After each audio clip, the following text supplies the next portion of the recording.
पंतप्रधान नरेंद्र मोदींकडून सत्ता स्थापनेचा दावा करण्यात आलेला आहे। शपथविधी करता रविवारी संध्याकाळची वेळ निश्चित होते।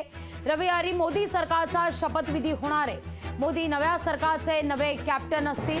मोदींच्या नेतृत्वात एनडीए सरकार स्थापन होणार आहे। पंतप्रधान नरेंद्र मोदींनी राष्ट्रपती द्रौपदी मुर्मू यांच्याकडे सत्ता स्थापनेचा दावा केलाय। मोदी तिसऱ्यांदा पंतप्रधान पदाची शपथ घेणार आहेत। शपथविधी करता मोदींनी रविवारी संध्याकाळी 6ची वेळ निश्चित केली आहे। त्यानुसार राष्ट्रपतींना सूचित करण्यात आलेले आहे। मंत्रिमंडळासंदर्भात उत्सुकता निर्माण झाली आहे। मोदींच्या मंत्रिमंडळात मावळत्या मंत्रिमंडळातील किती चेहरे असतील या संदर्भात दिल्लीत चर्चा रंगतीये। महाराष्ट्रातल्या किती जणांना मंत्रिपदाची संधी मिळेल याचीही उत्सुकता शिगेला पोहोचली आहे।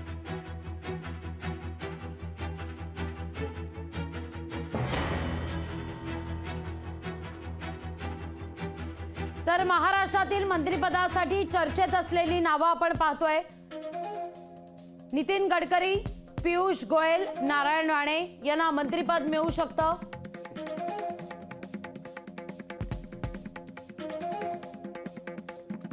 शिवसेनेचे प्रतापराव जाधव, श्रीरंग बारणे आणि श्रीकांत शिंदे यांना मंत्रिपद मिळण्याची शक्यता वर्तवली जाते।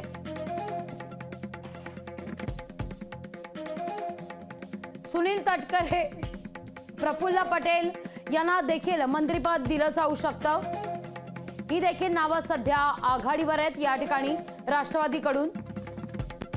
तर भाजपमधून कोणते चेहरे असतील तर राजनाथ सिंग, चिराग पासवान, लोक जनशक्ती पार्टीचे चिराग पासवान, भाजपच्या बासुरी स्वराज म्हणजे सुषमा स्वराज यांच्या कन्या, तर अमित शहा यांना देखील या ठिकाणी मंत्रिपद मिळू शकतं। राष्ट्रपति जी को कहा है कि हमें 9 तारीख शाम को सुविधा रहेगी। अब बाकी डिटेल तो राष्ट्रपति भवन वर्कआउट करेगा और हम तब तक मंत्रिपरिषद की सूची राष्ट्रपति जी को सुपुर्द करेंगे। उसके बाद शपथ समारोह होगा। आता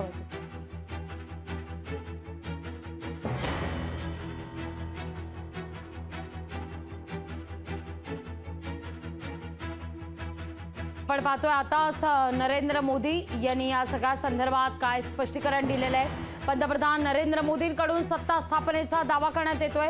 शपथविधी करता रविवारी संध्याकाळची वेळ देण्यात आलेली आहे। राष्ट्रपतींना संध्याकाळी 6 वाजताची वेळ पंतप्रधान नरेंद्र मोदींकडून किंवा काळजीवाहू पंतप्रधान नरेंद्र मोदींकडून सूचित करण्यात आलेली आहे। त्यानुसार आता राष्ट्रपतींकडून निर्णय घेतला जाणार आहे। लोकशाही मराठी ऐका, पहा, जागरूक रहा।